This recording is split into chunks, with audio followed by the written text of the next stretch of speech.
Hello there everyone, Ashnflash here, and welcome on into a brand new LEGO Harry Potter set review. Today we are looking at set number 76392. This is the Hogwarts Wizard Chess set, and this is available for $59.99 USD or $79.99 Canadian. It has 4 minifigures, and because it's under the 20th anniversary, you get 3 chocolate frog cards and a golden figure in the form of Snape, exclusive to this set.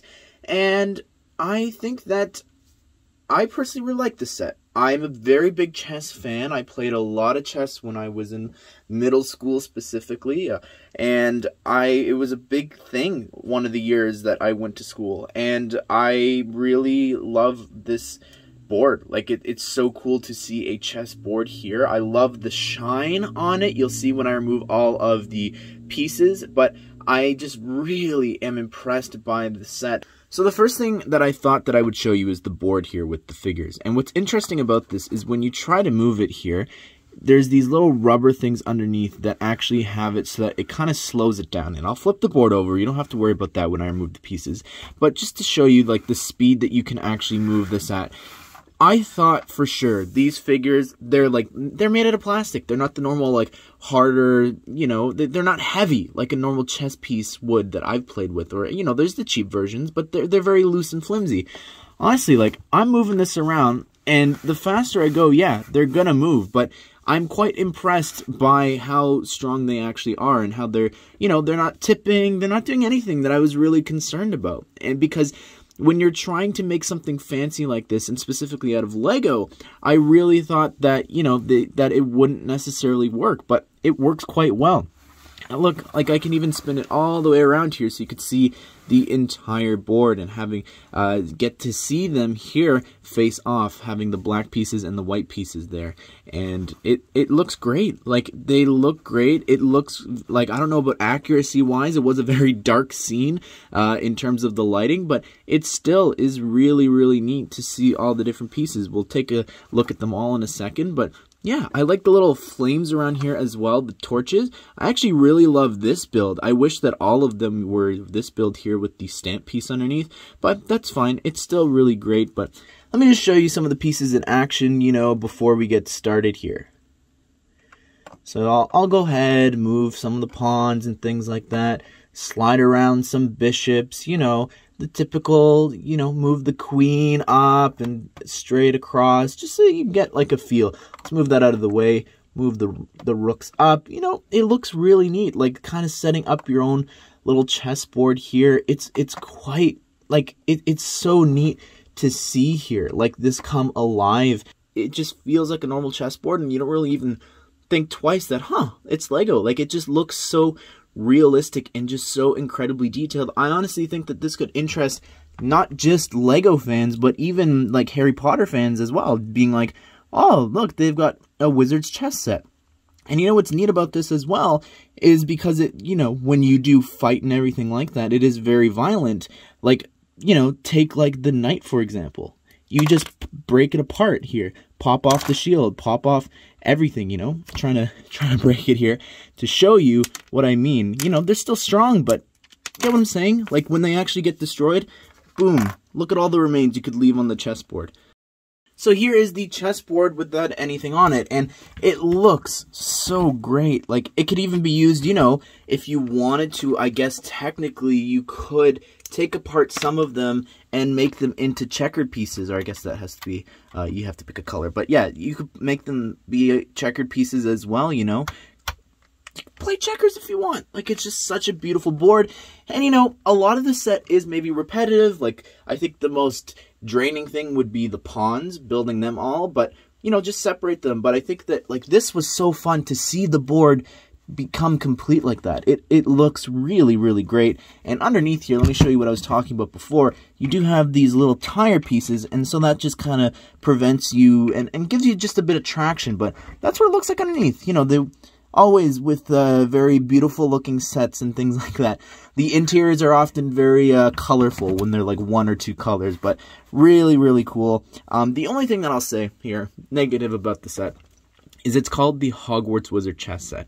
Now that, of course, means it takes place in Hogwarts, and I get right? That you can't necessarily expect a whole wall or something like that for this to be connected to the rest of the other builds. But I just think maybe an archway, you know, an archway, maybe even the Mirror of Erised, you know what I mean? Just something small, I think. So starting here, of course, we're going to work our way up in terms of the point value here for the chess pieces. If you didn't know, there was actually point values for them, but these are the pawns worth 1 point. And it is pretty interesting. I think that the miner hat there, I don't know how I feel about the miner hat being used there, turned around. It kind of looks weird with the stud, but you know what? It looks neat here, I think, from the front. It definitely works pretty well, but it's so cool to be getting like these little small swords in white and black. Oh my goodness. But these are the pawns. Look really cool. And here the bishops were 3 points, and it's just so cool to be getting those classic helmets in white and black. I really love that. And the whips as well. Really cool to get those here, especially in white.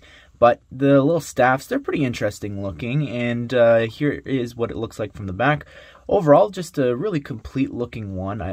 I really love how they're consistent throughout all of the designs, which you'll see. Here are the knights, worth 3 points as well, and I think that they just look really cool. Look at the way that they built the horses. It's really neat. I love the little pillar pieces as well there. They just feel really fancy. I don't know, it just gives it a sense of like elegance, I think, with those pieces, but looks really neat. And again, helmets, really cool to be getting, but the horses with the swords charging forward looks neat. But we do have to stop here.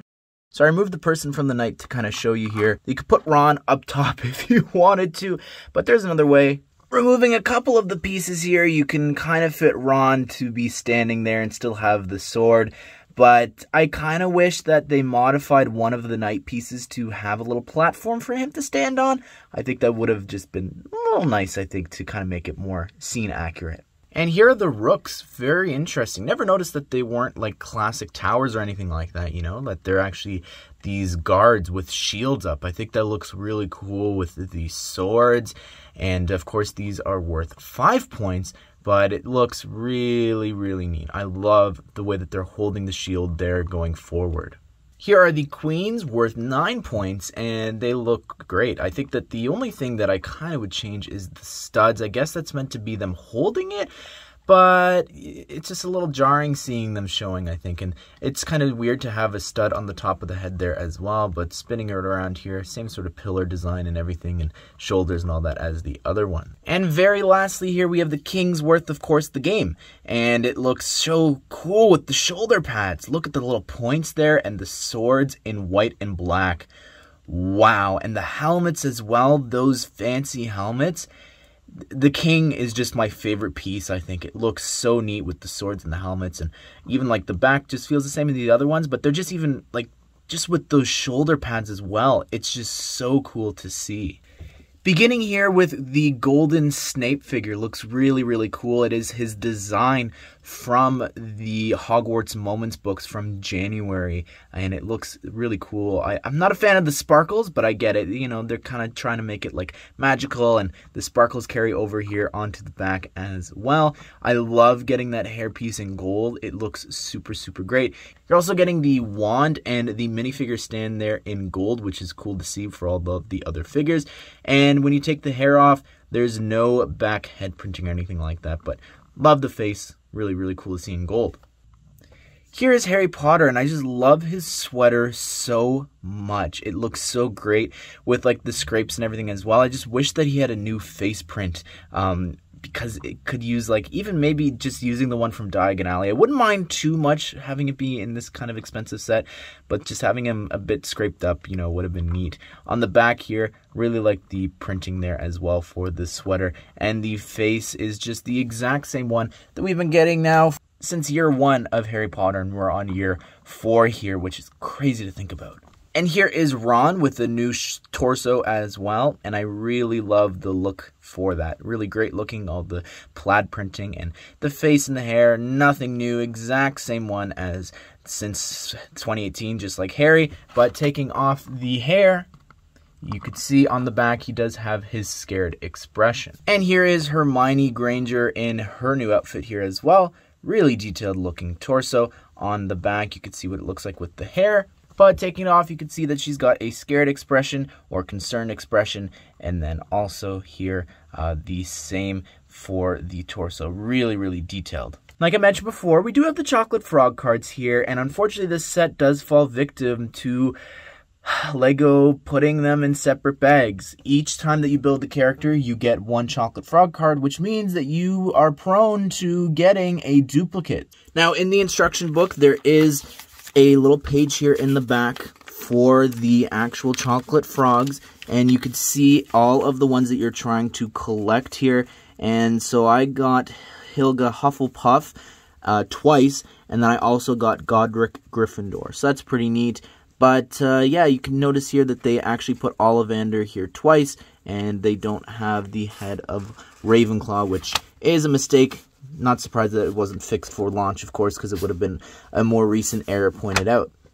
Well, there you have it, everyone. That is my review of the Hogwarts chess set, and I think that it's really fun. I think that if you love chess, it's going to be really great, and, you know, you could introduce people to chess, and I think that even just Harry Potter fans as well, who have just maybe watched the scene, read it in the book, they just never bothered learning, and I think that this is going to teach a lot of people how to play chess, which is pretty cool as well. So I think it's going to interest people in LEGO, it's going to interest people in chess. All around, really, really cool. I think that this is a fun set, minus the little thing that I mentioned earlier, but it's so minor because it's not really even what the set should be about, but I just thought that I'd mention it. But anyways, everyone, what do you think of this set, and what do you think of the figures included as well? I think they're pretty great as well, getting exclusive ones. But if you want to, be sure to subscribe and turn on the bell notification so you don't miss out on future LEGO Harry Potter news and reviews just like this one. I've actually got a playlist here linked at the end if you want to check it out, of all of the other 2021 sets that we've looked at so far on the channel. But I hope you guys did enjoy this video, and I hope you all have a great day. I will see you all in the next one.